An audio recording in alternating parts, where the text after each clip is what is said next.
Ekyajja abatuuze mu mbeera ye motoka ya taxi eni yabadde ewenyuka obuweewo okutomera netirawo owa bodaboda atasobodde kutegeerekeka kyokka nannyiniyo n'ayota. Abatuuze bagamba nti obubenje bususse ku luguudo luno nga n'obusinga obungi buva ku baddereeva bavugisa ekimama ko n'endiima. Aba stage ejje namulesa ababikosita bali kuvuga bumbi bajja kubalawo abantu. Abatuuze basombye amayinja amanene ko n'ettaka ne babijjuza oluguudo era entambula y'ebidduka n'etaataaganyizibwa.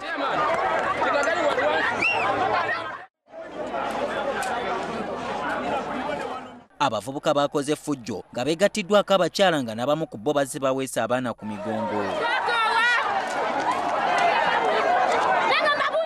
Omuwendo gw'abantu abafiira mu bubenje ku luguudo luno gweyongera buli olukya era kati baagala gavumenti ebazimbire hampusi okusobola okukendeeza ku misinde gya motoka.